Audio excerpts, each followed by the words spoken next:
नमस्कार मित्रों, मैं हूं अतुल श्रीवास्तव। आज हम लोग बात करेंगे निष्ठा प्रशिक्षण के मॉड्यूल 8 के बारे में। यह मॉड्यूल पर्यावरण अध्ययन का शिक्षण शास्त्र से संबंधित है। इसमें 2 गतिविधि दी गई हैं, गतिविधि 1 और गतिविधि 4, और साथ में प्रश्नोत्तरी। इन दोनों गतिविधि और प्रश्नोत्तरी के जो सही उत्तर होंगे उन पर चर्चा करेंगे। तो चलिए शुरू करते हैं। शुरू करने से पहले अगर आपने हमारे चैनल को सब्सक्राइब नहीं किया है या आप हमारे चैनल पर नए हैं तो हमारे चैनल को सब्सक्राइब कर लीजिए, और अगर आपको ये वीडियो अच्छा लगे तो इसको लाइक शेयर अपने मित्रों में करिए। और तो शुरू करते हैं। बात करते हैं हम लोग पहली गतिविधि की। इसमें आपको अपनी समझ की जांच करनी है। तो इसमें 2 ऑप्शंस होंगे, सही या गलत। जो सही उत्तर है उसको टिक करके हम लोगों को आगे बढ़ना है। तो पहला प्रश्न देखते हैं। पहला प्रश्न है, स्वास्थ्य शिक्षा पर्यावरण अध्ययन में एक विषय के रूप में शामिल है। तो इसका सही उत्तर है सही। सही पे टिक करके आगे बढ़ते हैं। देखते हैं अगला क्वेश्चन। गतिविधि का दूसरा प्रश्न है, केवल सामाजिक विज्ञान और राजनीति विज्ञान पर्यावरण अध्ययन से जुड़े विषय हैं।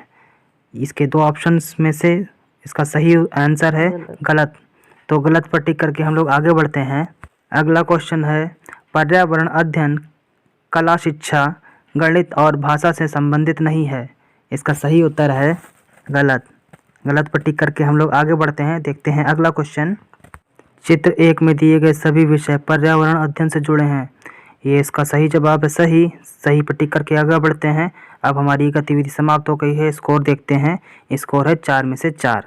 अब बात करते हैं हम लोग अगली गतिविधि।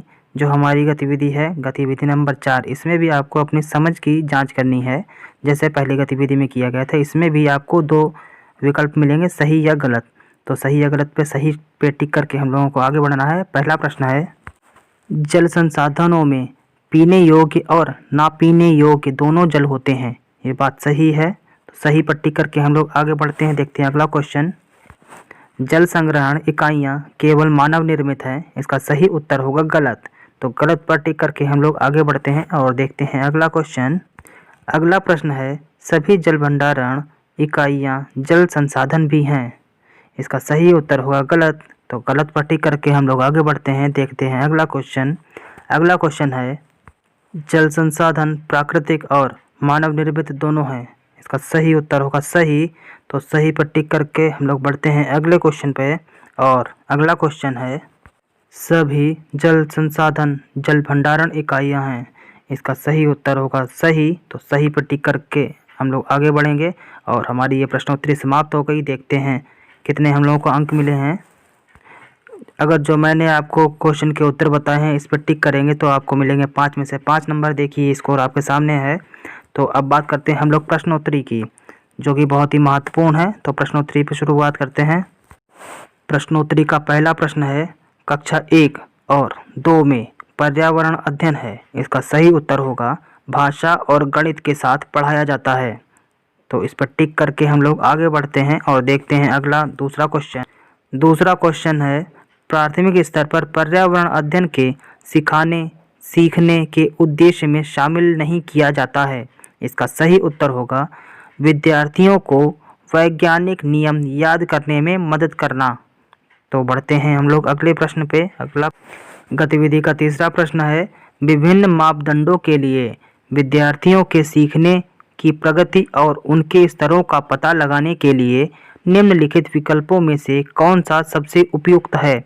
इसका सही उत्तर होगा रूब्रिक्स, मापदंडों का सेट।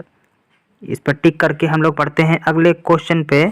और अगला क्वेश्चन है, पर्यावरण को सुरक्षित रखने वाले 3 राह हैं। इसका सही उत्तर होगा रिड्यूस यानी कि कम करना, रीयूज यानी पुनः उपयोग करना, रिसाइकिल पुनः चक्रित करना।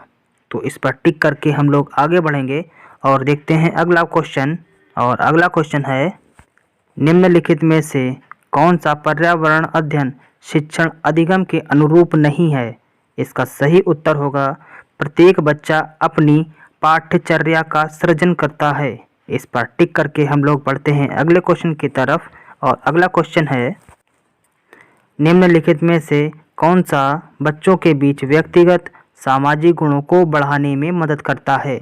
इसका सही उत्तर होगा कक्षा में सहयोगी और सहकारी रूप में सीखने को बढ़ावा देना। तो इस पर टिक करके हम लोग बढ़ते हैं अगले क्वेश्चन पे। और अगला क्वेश्चन है, प्राथमिक स्तर के पर्यावरण अध्ययन की पाठचर्या में होना चाहिए। इसका सही उत्तर होगा, आसपास की चीज़ों की जांच पड़ताल करने के अवसर उपलब्ध करवाएं। तो इस पर टिक करके हम लोग आगे बढ़ते हैं और देखते हैं अगला क्वेश्चन। अगला क्वेश्चन है, पर्यावरण अध्ययन जिसे बढ़ावा नहीं देता है, उसका सही उत्तर होगा परिभाषाओं को याद करना। तो इस पर टिक करके हम लोग आगे बढ़ते हैं और देखते हैं अगला क्वेश्चन।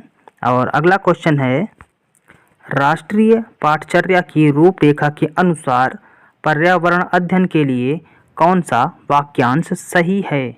तो इसका सही उत्तर होगा, पर्यावरण अध्ययन की प्रकृति अंतर्विषयक है। तो इस पर टिक करके हम लोग आगे बढ़ते हैं और देखते हैं अगला क्वेश्चन। और अगला क्वेश्चन है हमारा, निम्नलिखित में से कौन सा कथन पाठचर्या संबंधी अपेक्षाओं और सीखने के प्रतिफलों के बारे में सही है? तो इसका सही उत्तर है, प्रत्येक कक्षा के लिए सीखने के प्रतिफल अलग होते हैं।